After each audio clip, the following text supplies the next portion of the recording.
Neste tópico, vamos ver alguns exemplos de cálculos de transformada z. No nosso primeiro exemplo, vamos calcular a transformada z do sinal x de n, que tem o formato, sendo x de n igual a elevado a n vezes u de n, em que u de n descreve o degrau unitário. O primeiro passo é utilizarmos a equação da transformada z. Assim, podemos escrever que a transformada z do sinal x de n é igual a somatório de n indo de menos infinito a mais infinito de x de n vezes z elevado a menos n. Como x de n é composto por um degrau unitário, podemos dizer que x de n só terá valores quando n for maior do que zero. Quando n for menor do que zero, os valores serão zeros. Somando zeros, não teremos nenhum resultado, então podemos simplificar o nosso somatório dizendo que a transformada z de x corresponde a somatório de n indo de zero até infinito de a elevado a n vezes z elevado a menos n.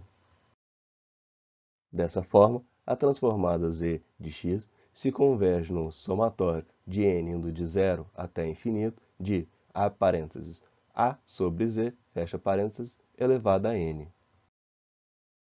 Para que a transformada z possa convergir, nós temos que esse último somatório, que indica que é um somatório de n indo de zero a infinito de a parênteses a sobre z, fecha parênteses, elevado a n, isso deve ser menor do que infinito. Dadas essas características, só conseguiremos chegar à convergência caso o módulo de a sobre z seja menor do que 1. Isso indica, então, que o módulo de z deve ser maior do que o módulo de a. Caso contrário, a nossa transformada z não irá convergir. Através dessa análise, temos agora a nossa região de convergência, que indica que o módulo de z deve ser sempre maior do que o módulo de a. O próximo passo é encontrarmos a equação da transformada z.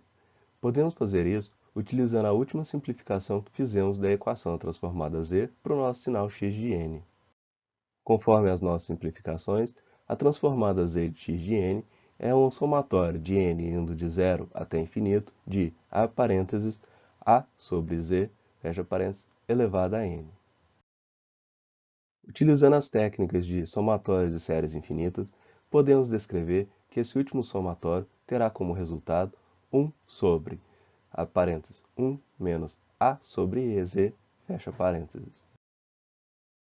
Multiplicando o numerador e o denominador dessa fração por z, podemos descrever que a transformada z de x pode ser escrita como sendo z dividido por z menos a. Podemos então dizer que a transformada de Fourier do nosso sinal x de n corresponde a z dividido por z menos a, e a região de convergência dessa transformada z é limitada por um círculo centrado em zero, cujo raio dele vale a, e a região de convergência serão todos os pontos que estarão fora desse círculo. Vamos continuar os exemplos de cálculo da transformada z.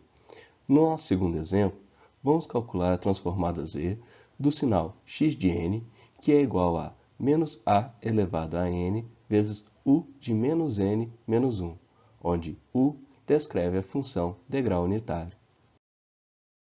O primeiro passo é escrevermos a equação da transformada z utilizando o nosso sinal x de n. Assim, podemos escrever x de z é igual ao somatório de n indo de menos infinito até mais infinito de x de n vezes z elevado a menos n. Como o sinal x de n é descrito pela função degrau unitário, podemos reescrever o somatório para que ele fique como sendo somatório de n indo de menos infinito até menos 1 de menos a elevado a n vezes z elevado a menos n. Organizando, ficamos com o somatório de n indo de menos infinito até menos 1 de menos a parênteses a sobre z, fecha parênteses, elevado a n. Conforme vimos, a transformada de Fourier precisa convergir. Isso quer dizer que se ao somarmos todos os valores descritos pelos nossos vetores, teremos algum valor que deve ser menor do que infinito.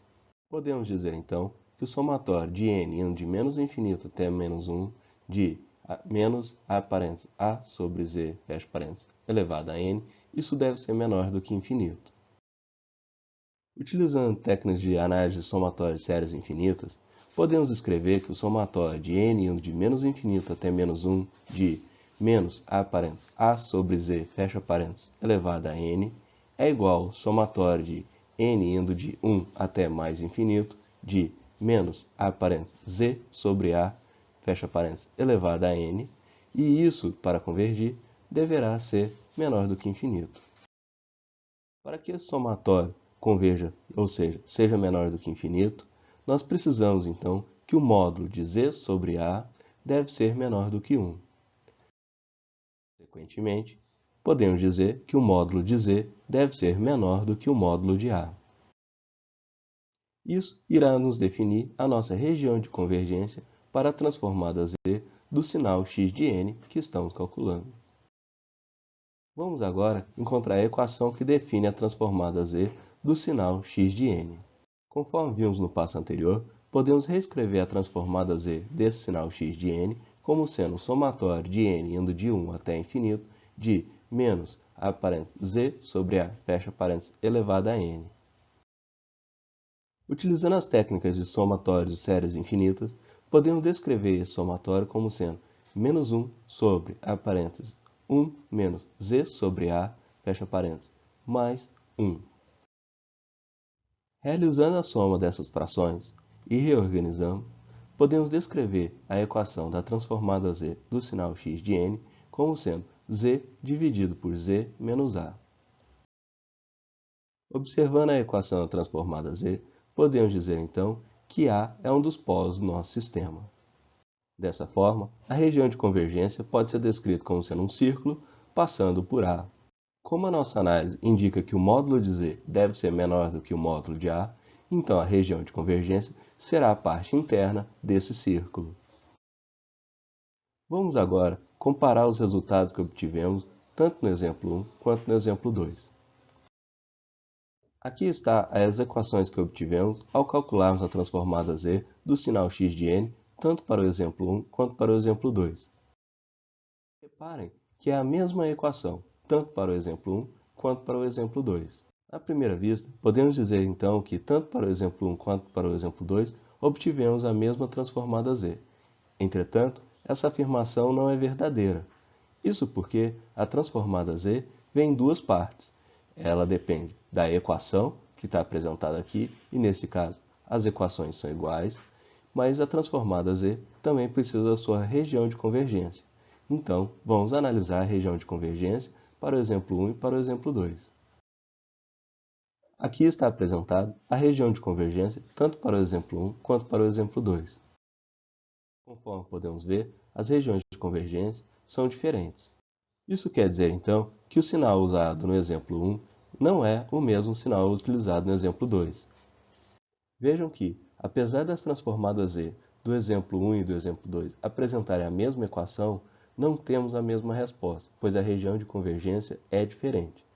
Isso quer dizer que nem todos os valores de z utilizados no exemplo 1 podem funcionar ao utilizarmos no exemplo 2.